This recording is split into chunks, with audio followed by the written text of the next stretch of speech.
Kia ora koutou, ko Kirsten Magnuson tuku ingoa, ko au to kai whakatahi I tēnei rā. No mai, haere mai. I'm Kirsten Magnuson from the Building Institute, and this is Industry Insights, a 45-minute deep dive into today's Mood of the Nation topic. Thanks for joining us live today. A recording of this webinar will be available soon under the Resources tab on the Building Institute website. I'll just run you through some of the great events that we've got coming up. Tickets to the Building People Annual Awards Gala Dinner are now on sale.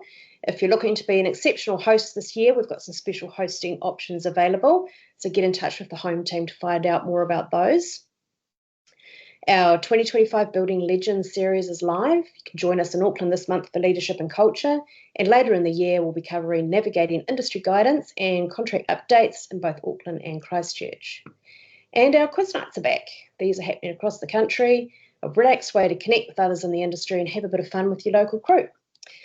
So today we're going to hear from some industry leaders taking stock of where things stand in 2025. With uncertainty still in the air, we'll focus on what's changed over the past year, what challenges and opportunities lie ahead, and how different parts of the sector, from commercial and residential to government, are responding. If you've got any questions, pop these into the chat, and if we have time afterwards, we'll answer at the end.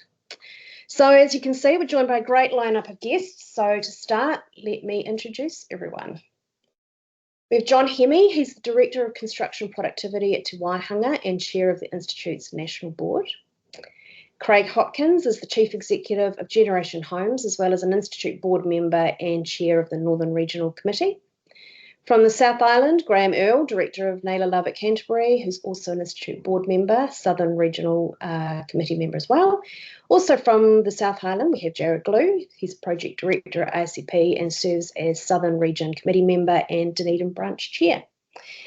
Amy Scarf from Hayes is also joining us. She's going to be presenting insights from the latest Hayes Skills Report. She'll share valuable data and trends on the current skills landscape in the construction sector and help us understand where the industry is heading and how to prepare for the future. And I'm Kirsten Magnuson. I am Construction Marketing Director at Magnuson & Co. and Deputy Chair of the Institute's National Board. I'm looking forward to guiding you in today's kōrero. All right, let's get into it. Amy, let's start with you.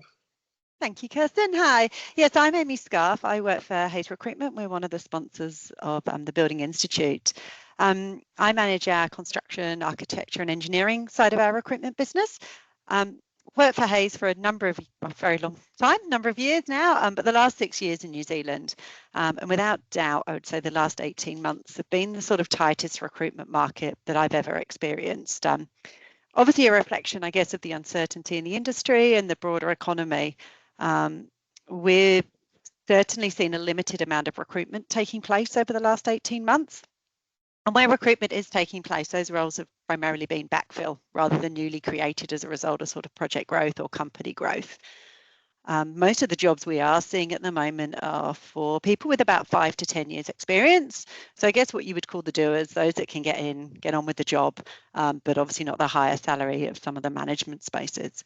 And those opportunities that we are getting are primarily within the commercial space still rather than residential. What the most significant thing we've experienced over the last 18 months, which is different to other downturns, is whilst when hiring is taking place, we're still finding that there's a skill shortage in most parts of the industry. Traditionally, less vacancies normally means there's a better pool of skills available, but we're not finding that necessarily.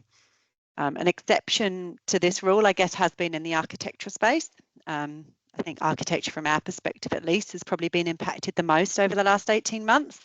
So there's been a big decline in roles. They are slowly picking up. I think the last SEEK report said there was 15% more architecture vacancies, but it's obviously off the backdrop of a really big decline. And we're not experiencing quite the same level of skill shortage in that space. One of the other areas we're seeing roles at the moment across the country is within the QS and estimation space. So really hopeful that's a sign of a few new green shoots coming through in terms of projects in the market. We're also seeing a couple of new roles coming up, which is what we're always asked about if there's any new trends. One of those is for technology project managers for sort of facility management projects, and very much looking for people with AI software experience to help sort of drive down the cost and productivity of facility management. And in the last sort of 18 months, we have seen an increase in these type of vacancies. But as I mentioned, when we're recruiting for roles, and I know many of our clients are finding the same, whilst we're receiving numerous applicants, it's actually very hard to find the level of skill required for them. Hays have recently released a skills report, and the skills report offers a deep dive into the skill shortage across all industries in Australia and New Zealand. But what it did find was that the construction industry is facing sort of one of the largest skills gap, with 81% of employers saying that they're finding it hard to find the skills they're looking for when recruiting. The skills that we're struggling to find are obviously the technical skills, but also really struggling with what we call the human skills, traditionally called the soft skills. So those are the critical thinking and problem solving skills, and also those communication skills as well. Big thing we're finding at the moment when recruiting and clients are asking for is obviously business development skills, which is the sign of the market, and that really much leads into those softer skills as well that are needed in terms of sort of the communication skills. A lot of vacancies at the moment we're finding do have that business development component. The report then goes into sort of look at why there's a skill shortage at the moment. There's a couple of factors that come up. One is experiencing a slightly lower pipeline coming through from education post-COVID, with people either not completing degrees or not going to university during that COVID period, which is having a bit of an impact on those people with about 3 years experience. At the complete other end of the scale, there's the ageing workforce. A recent report, I think I read, said 41% of the New Zealand construction workforce is looking to retire in the next 5 years. But the biggest reason I'm personally experiencing is the overseas migration at the moment. Don't have a figure on it, but there's definitely an unprecedented number moving over to predominantly Australia, but also to the UK. And that's obviously driven by the lack of projects here and the higher salaries they can gain overseas. Report then goes in to look at different strategies I guess employers can use to help overcome these skill shortages when they are looking to hire. One thing we are seeing a lot more of at the moment is the utilisation of temporary and contract workers. That can help find some skills that maybe not always there, particularly if you're looking at some of the sort of more mature people in the market that may be wanting to work part-time. We're also seeing clients finding that as a real benefit in the moment without that project security, just being able to take people on for the next 6 months when they know they've got the work without the commitment to a full-time employer. We also came out of the report, there's a lot more companies trying to upskill workers. Obviously, on the flip side of that is the challenge of budgeting constraints at the moment, but where we know there aren't the skills there, it's sort of looking at the upskilling, with one of the key areas being sort of looking at upskilling in AI and increasing productivity. And then finally, we are still seeing a little bit of offshore recruitment, but that is for the very, very niche roles, with the particularly sort of hard to find technical skills, I suppose, that are coming through that we just can't find in the New Zealand market. So I guess in summary, like the employment market is still really slow. We're hoping we're starting to see a few sort of uplift in work.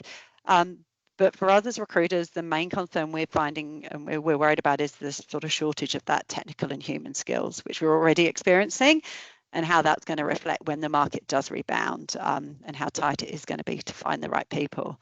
And as our report sort of indicates, you know, if possible, it's time to sort of look at upskilling current workers, and if at all possible, trying to get ahead slightly off the curve before everyone does start to recruit when things pick back up to where they used to be. But there will be, I think, after this, a share of our report, so you can read sort of in a bit more detail. There's quite a few statistics and numbers in there. And we also have coming out very soon next week our salary guide, which I know everyone's really interested in often as well. So something else to sort of keep an eye out on our website. But yeah, I hope that's sort of a quick rundown of what you can sort of look in further if you're interested. Thanks, Amy. That was really interesting. And if anybody's keen to hear more about that, maybe connect with Amy on LinkedIn or give her a call and, yeah, find out a bit more. Right. Number 2 on our list is John Hemi. Kirsten. Kia ora, everybody. John Hemi's my name. In my day job, I'm lead advisor for the New Zealand Infrastructure Commission, Te Waihanga.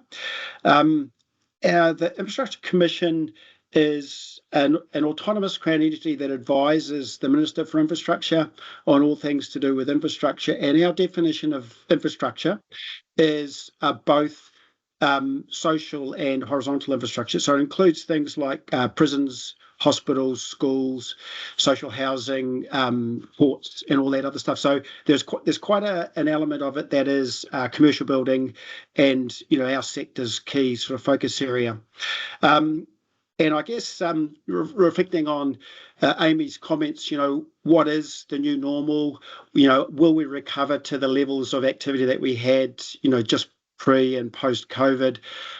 So I'm sort of going to end up talking about what I think is going to happen there. A lot of my comments are my personal views gleaned from my role and the insights I get from that role. So just starting at the very top, central government. There's clearly a much more acute understanding now of the impact of the downturn that we've experienced has had on the workforce and the amount of activity in the sector. And it's taken a while for that to be recognised. I think when peak bodies like all of the Engineering New Zealand in particular started canvassing the minister saying, we've got no work, we're losing our staff, it's you need to do something and intervene. The minister was getting advice from officials that they were investing more than ever in infrastructure at central government level, and because of the lag in statistics and data coming through, they thought they were still, pumping through a lot of work. And it was quite hard for them to understand why the sector was saying we're in trouble, and they were thinking that they were doing lots of stuff. So that's now changed, and they've really clearly seen and are actively looking for much more accurate and up-to-date information about the level of activity that's going on in the market. So that's become a big focus, and as a result of that, government's really pushing hard to bring spending forward to overcome barriers like funding, approvals and procurement, and to really get on with starting projects. You probably know organisations like Education that went through a massive review are out the other side of that, and they're now trying to resume activity at the level that they intend to carry on with. Health is another example where they've been through a massive upheaval and are now out the other side of that trying to pump projects into the market. So we're heading into a more steady state of activity, but I don't think at a personal level that the activity we had pre and post COVID will be achieved again for some time. The reason for that is certainly post-COVID, we had quite a lot of stimulus that the government was pumping into the sector to try and deal with the impact of COVID and that whole fear that we were going to end up in a massive recession. But I think my personal view is they massively overcooked that and created a bubble that meant high prices, shortage of resources. It was a really chaotic time. We're now suffering the hangover from that with, trying to stabilise at a level that's sustainable. So on that theme of what's sustainable, Te Waihanga, the Infrastructure Commission, a lot of our work in the last year has been focused on producing the draft National Infrastructure Plan. The National Infrastructure Plan was released 2 weeks ago at our symposium, and it's looking ahead 30 years and trying to balance what the government can afford to spend against what the country needs in the way of investment in infrastructure.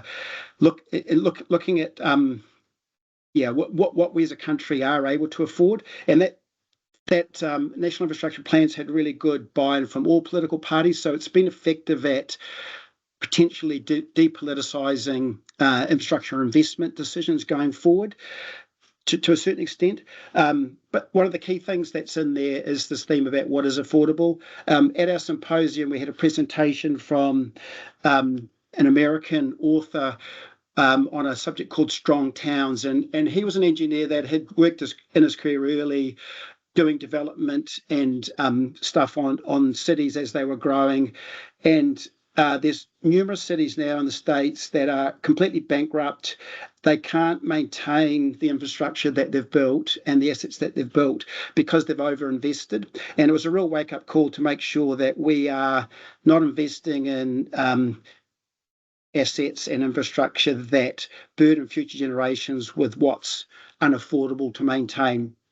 You may have heard recently in the paper around Sydney and the toll charges that they have are getting really exorbitant. $50 to $100 a day in toll charges for a long commute, and that's because a lot of their tunnels and motorways have concessions with the provider where they get full recovery of the cost of that investment from the toll roads. So the tolls are set really high and pay for that investment, but that's quite a burden on future generations to pay for that investment over time. So getting that balance right is really important. The other thing, as Amy mentioned, we've got an ageing workforce, we've got an ageing population. The burden on governments' tax take and coffers and spending going forward is going to become quite significant with that aged population. So 1 in 4, there's one retired superannuant for every 4 tax-paying workers at the moment. It's projected to get to a ratio of 2 to 1 in about 30 years' time. So that's a massive burden on the income that the government has from that. The other thing is, globally, the whole world has got a stagnant population growth. So a lot of our growth and our aspirations have traditionally been based on immigration and a growing population. And the reliability of that growing population is becoming less and less sure as the whole world has a stable population, in fact, a declining population in some countries. So we rely on being an attractive destination for immigrants to maintain that inflow of immigration. But I guess the caveat there is being really mindful that we don't overinvest on the basis we assume we're going to get the amount of immigration we've had in the past continue indefinitely, because the population in the world and other countries that have got the same problem, and all the countries have got the same problem, they're all going to be competing for those same immigrants to come to their country to generate this growth that they all aspiring. So things like Canada, places like Canada and Australia are great competitors of ours for that immigration growth. So I guess the other thing, going back to the government thinking they were spending a lot. I mean, we spend, compared to other OECD countries, we spend in the top 10% of our GDP on infrastructure and investments.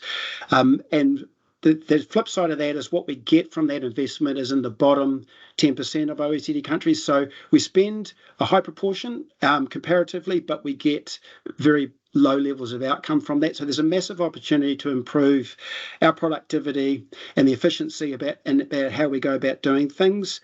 And I guess my call to everyone here is really think about how we can improve the efficiency of how we're delivering projects for the country and for the government.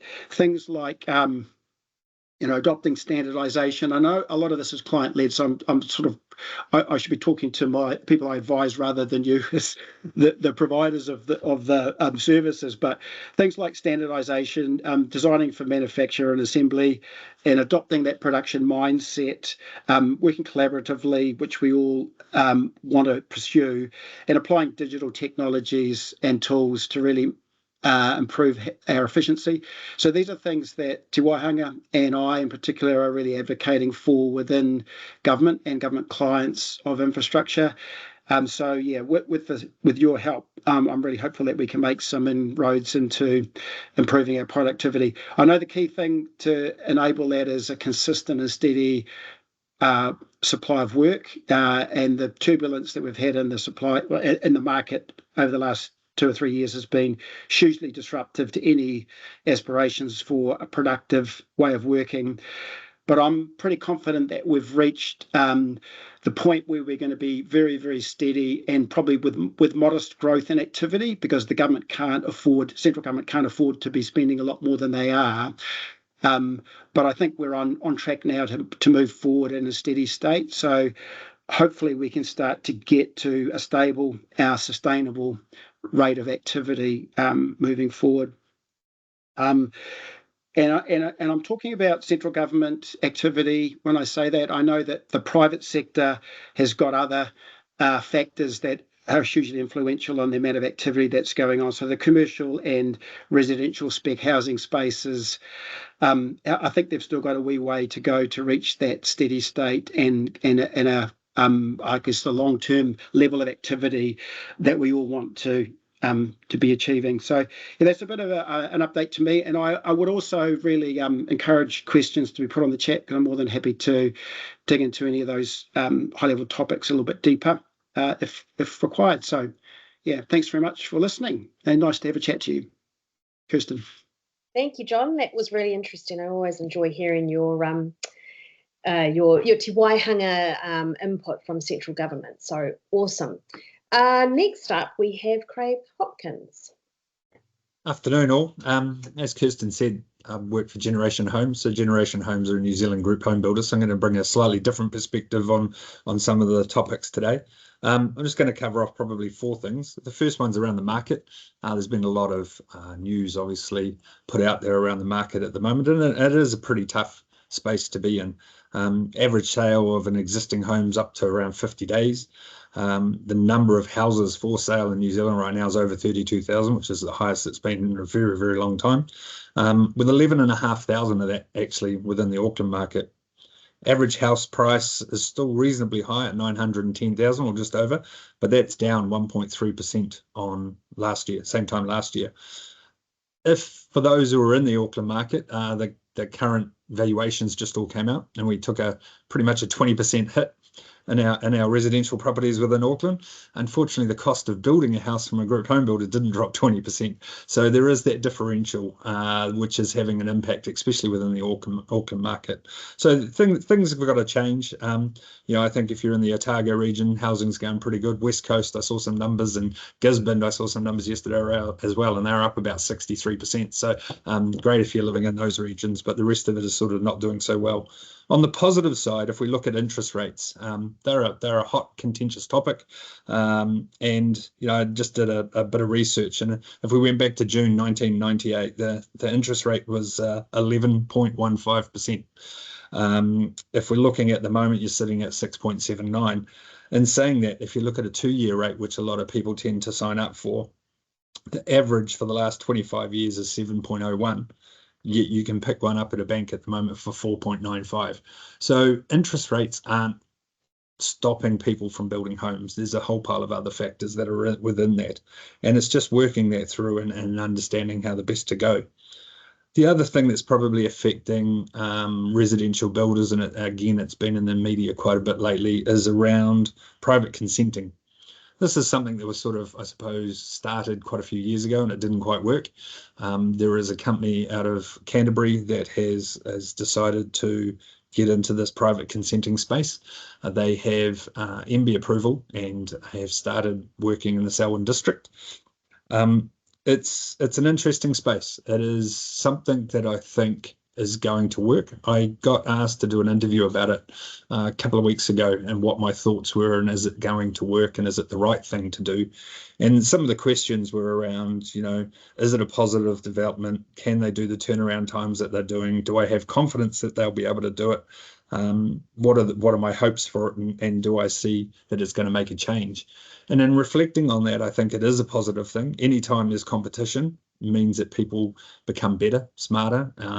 There are some councils that are good and some councils that can improve. Like all of us, you're always looking for those continuous improvements. And these guys are promising a 10-day turnaround for a building consent. And we all know that time's money. So a 10-day turnaround is pretty impressive. And from a production line perspective, John was just alluding to, making sure that we're being productive. If we can guarantee when you can start a job, it's a lot easier than getting those delays each time a council comes back for an RFI. They are predominantly only going to work with group home builders. Obviously, we have set detailing, set parameters of how we build. So you're not going to get some massive architectural spec home turned around in a 10-day from a building consent. But from a group home builder's perspective, I think it is a positive thing. I think it's going to make a change to the market, and it'll allow us to be more in control of our timelines and our productivity rates, that's for sure. And the last thing I was going to touch on was just, we've sort of alluded, it is about people. I think, at the same speech last year, we were talking about how important people are, and they are still critical to our business. And Amy alluded before about training. So we've spent the last 12 months training and developing our existing team members to be better at what they do, probably looking at their jobs and saying, how can we do it better? So looking at the systems that we utilize, the processes we utilize, and going, how's the best to do this? You know, we've always done it this way for the last X many years. Can we be smarter about doing that? Can we take out some of those steps? We've done a lot of reflection on a lot of the apps and programs that we utilize within a business, and we've cut a lot of those out and saving hundreds of thousands of dollars in that space by being a bit smarter. So, you know, people are critical to our business. We do have to train them. We do have to use and maximize what they can provide us as a business and listen to what they're telling us to make their jobs easier. That's probably my 5 cents worth, Kirsten. Thank you, Craig. That's really interesting and good to see some positive news, although not too much, but at least around private consenting and interest rates. So next up, we've got Graham Earl. Hi, I'm Regional Director of Naylor Love in Canterbury. Naylor Love is now the second largest commercial contractor in the country. We've got around about 1,000 employees and turn over about $1 billion a year. And I think it's fair to say that the last 12, 18 months has probably been quite challenging for the industry as well, in the way that the tap was pretty much turned off post the election. There was a few promises sort of made and a lot of updated pipelines came out, and the date just kept moving out. The same projects were on those pipelines for probably a period of near on 12, 18 months, 2 years, and nothing really happened. So I think we're all suffering a little bit because there's been a very, very small number of projects that have been carried through. There is definitely some change in the wind, and I think some of it has been a realisation that there's some large opportunities out there. There's that deficit in infrastructure, but also to actually have anything by chance to be in the building phase by the time we get to the next election, they need to be starting to move on certain procurement models now.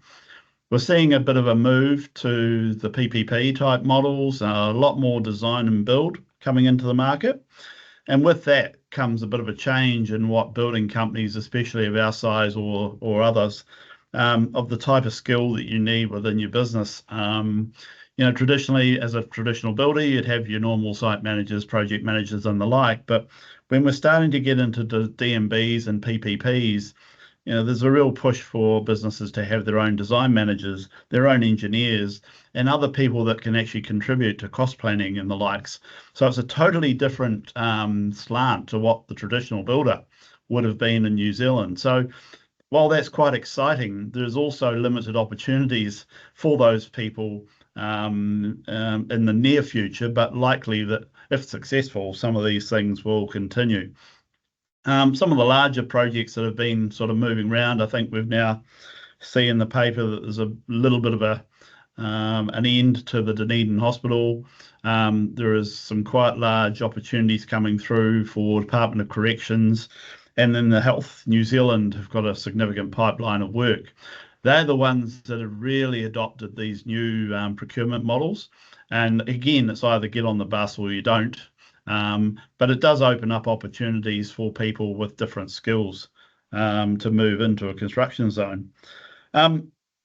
Interesting that the productivity side of it is something that I think everyone has grappled with for a very long time. And if you start looking at some of the comments that have been coming out, it's about, you know, clients are wanting builders to build faster. Well, it's not actually builders alone. It's a lot of the lack of productivity comes in the actual skill level of our consultants and advisors. And, you know, the reality is we need to try and integrate some of that improvement into those entities.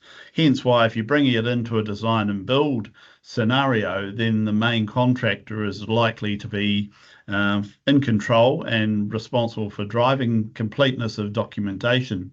Productivity is measured obviously in how complete a document is, how can the builder actually deliver this project faster without having to stop and revert back to conditions of contract and extensions of time and variations. because the reality of those, they're just a cost, and again, additional resources needing to be employed on a project. I suppose when we're coming into this phase and we're coming off quite a low ebb where there was a lot of unemployment, there was hardly any work there, most of the businesses have actually obviously spent a significant amount of money either retaining staff in the hope that these green shoots would actually arise. As most people know, a building company or others, they don't have anything other to sell than people and the skills. And if you don't have the skills, you can't bid for projects. And we all know what happens, that basically you win a project, then you've got to employ people and they're new to your business. It's normally not a great outcome. So, you know, companies have invested a significant amount of money retaining good staff. And I think with that and having to employ additional skills for the next generation of procurement, you know, they're the ones that are basically going to be hopefully in a good position moving forward.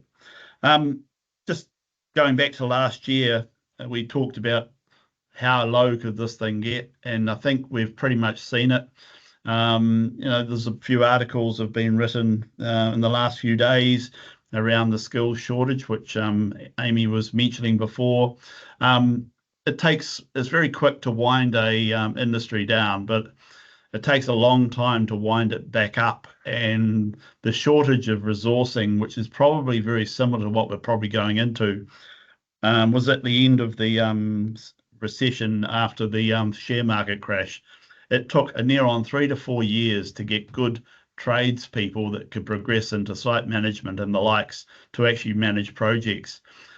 We would hope that we don't see that sort of prolonged approach, but with the number of projects that are offering good relocation and opportunities in Australia, especially with the upcoming Olympics, I think it's over there in 32, you know, there's a real drain and continued drain.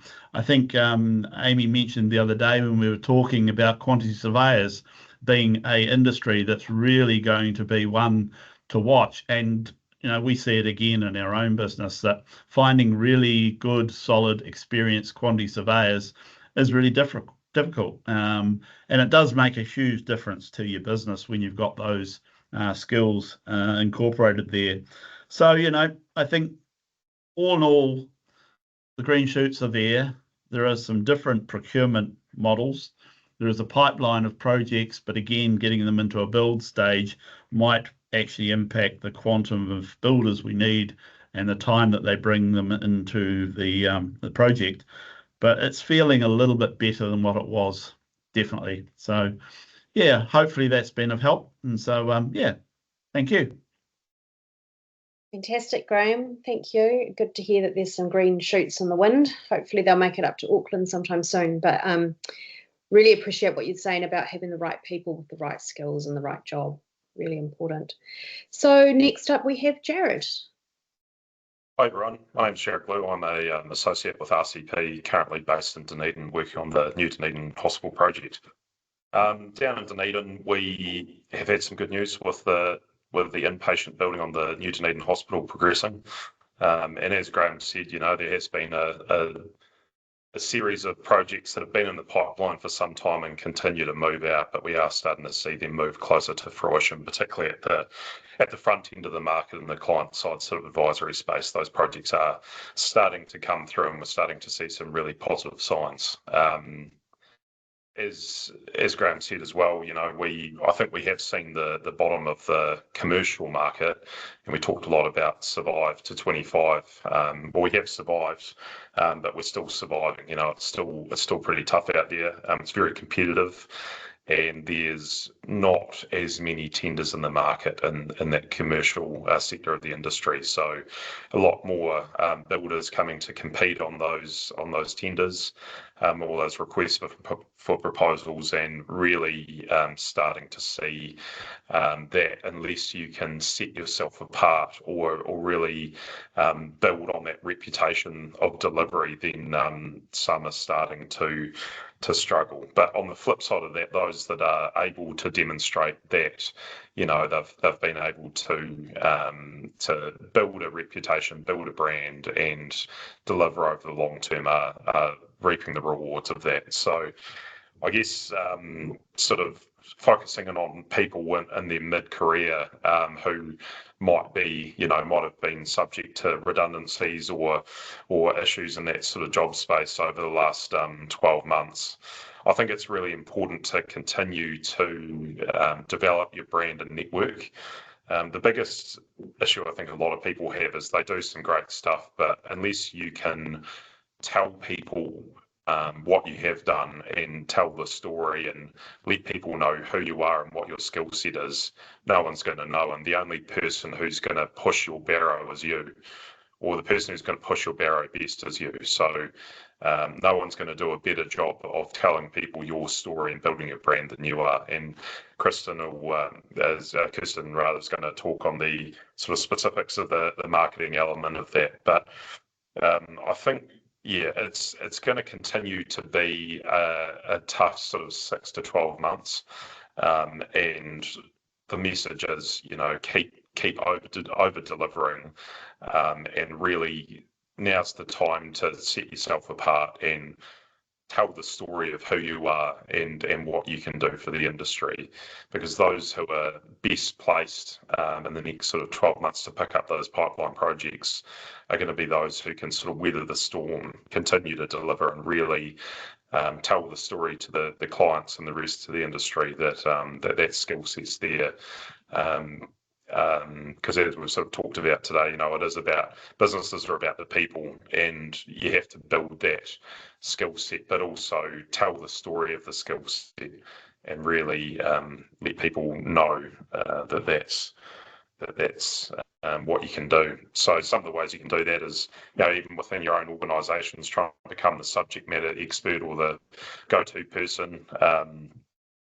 Technology's a fantastic tool that's being used more and more, the advent of AI, and though often in firms some people are really picking that up and moving with it, and some not as much. So the message is there, pick up on AI, lean into it, learn about it, and figure out how it can help you do your job better, and leverage those tools as much as you can. But yeah, I think the market is getting better, and we're heading into a better space. So we've just got to keep on, keep together and strong as an industry, and help each other where we can, but also retain your competitive edge.